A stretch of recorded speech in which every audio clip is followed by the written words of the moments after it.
I caught my girlfriend cheating at a party, so I dumped her in public and ruined her reputation. My girlfriend of 2 years cheats on me. I, male 17, was dating my now ex, female 17, for a little over 2 years. Who would call her Josie? She was my high school sweetheart. I met her at one of my friend's parties, through a friend. We hit it off immediately, constantly texting, which then led to hanging out and eventually us dating. Everything was great for the first year. We never fought. We would go on constant dates and couldn't get enough of each other. Sometimes during that second year it completely changed. We would argue over little things. We wouldn't have sex as much, and I would notice she was always texting people and get up and leave the room to have phone calls. I thought nothing of it as I knew she had a lot of friends, including some guy ones. She of course tells me not to worry about it. It was until this one day we went to a pre-graduation party, and we were hanging out, drinking and smoking, until my friends asked me to beer pong with them. My girlfriend stayed there with her friends as I won over and played a few games. As some time goes by, I look over to now see my girlfriend sitting over with one of her guy friends. We will call him Liam. Again, I thought nothing of it at first, until I realized how long they had been talking and how close they were sitting together. I went over to talk to them, and when I approached, they were obviously scooting away from each other and greet me. I tried not to let my jealousy take control of me as I thought I'm drunk and they were only talking, and calmly grabbed my girlfriend and continued to party and dance with her. At this point, I'm still not thinking anything too much of the situation, and I'm trying to have a good time as we are about to graduate soon. That is, until her guy friend Liam realizes he drank too much and starts to get sick and throwing up all over. Of course, my girlfriend Josie instantly runs over and starts comforting him. I'm talking like headhunter's shoulder, she's rubbing his arm, and she's just constantly babying him, asking him if he's all right. I wouldn't have been concerned, but she's seen many people throughout the parties, including myself, and she has never acted in such a manner. At this point, the jealousy has taken over me, and I ask her to leave and go back to my house where we will be staying the night.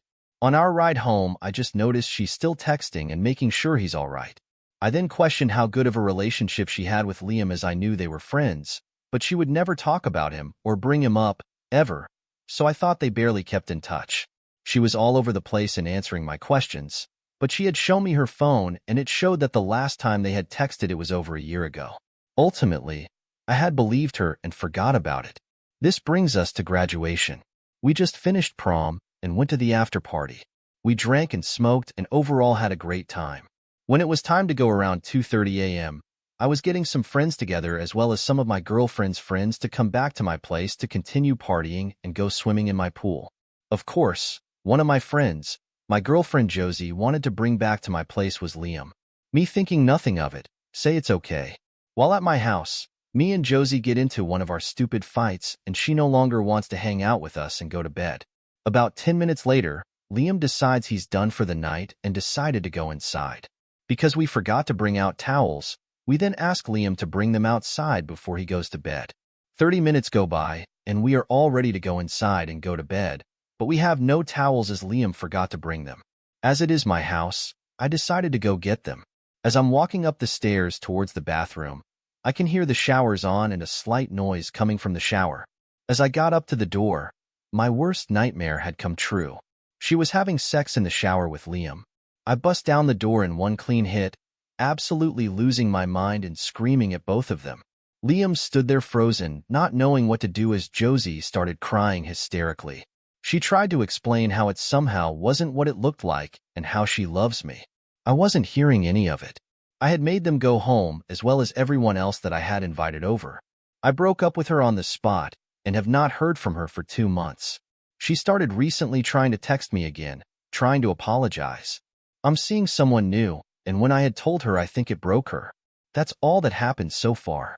Thank you for reading, and I'm sorry if it is a bit hard to read or scrambled. This is my first ever post on Reddit. Thanks. That's the other community reacts. First up, how could you? She said it wasn't what it looked like. Someone else chimes in. Surely the only reply can be, thank God, because it looks like you were screwing him. The Gopi replies, as to that part, she tried to explain that it was his fault for being so pushy and I guess assertive. She said that she was taking a shower when he came in asking for towels. When she said they were in the other room, he wouldn't leave. When she did say the exact words, "It's not what it looked like," I couldn't help but chuckle at that so stupid response. I responded with, "How does a dick accidentally slip into you in the shower?" She of course didn't know what to say.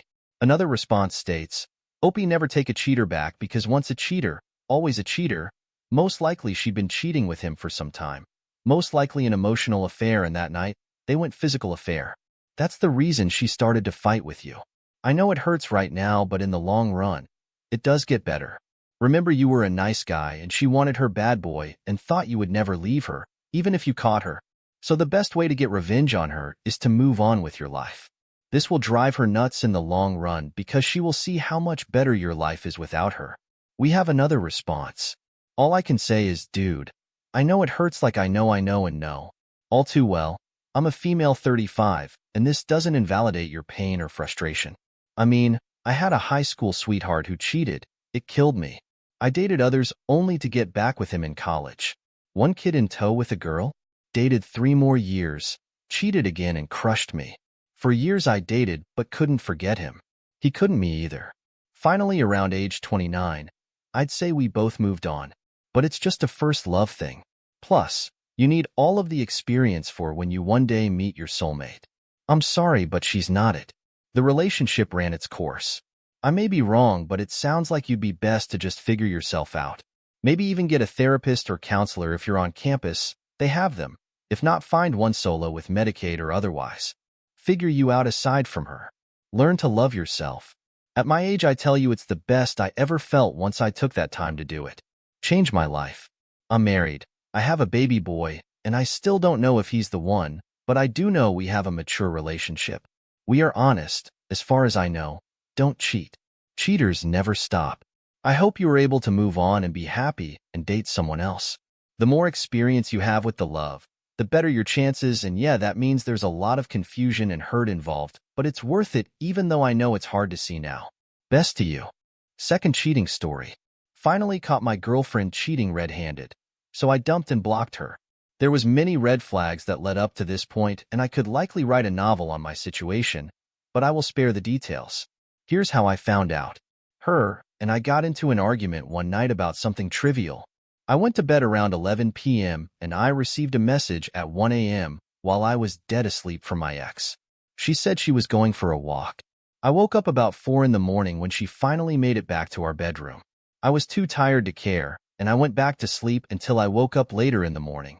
She had slept in until about 1 in the afternoon. She also intentionally avoided leaving, returning through our front door where I have a doorbell camera installed, likely to avoid giving me a timestamp on her whereabouts. When she finally woke up, I asked her about her walk as it was totally out of character. No good things happen at 1 a.m. She wouldn't tell me who she was with, and I could clearly see she was making up a story on the spot. She later told me that she opened to somebody, coworker, about how she was unhappy in our relationship and disclosed a little too much information that should have been obligated to discuss with me. This dude apparently walked her home and offered to kiss her. She said she declined at the offer. She maintains this part of the story is truth, but my trust was already broken at this point. As weeks passed, I would bring up the story and the details would change, and she told me she was going to move back home. I didn't understand the idea of her leaving unless she was guilty about something, so I continued to push the issue further. And as she told me, she put in her 2 weeks' notice at work, so I knew she was leaving. She had messed up. She knew too, but she hadn't admitted yet. But that night, she finally admitted to me after I took her phone and went through it in front of her. I told her to leave, and when she had nowhere else to go, she decided to retract her statement about cheating and then said it didn't happen. That is something you don't admit to unless you actually do it. As it turns out, it was not a one-time offense and it wasn't a fair. I may not even know the full truth or for exactly how long this was going on for. I guess I have to accept the story she has given me as truth and move on. I do have a morbid curiosity though about the real truth, but I know it's only going to hurt me more. To give some backstory, our relationship was nothing short of unconventional. We were together for 7 years, and 4 of those we were apart. Long distance. We tried to see each other as much as we could when we were apart, but there were some gaps in between.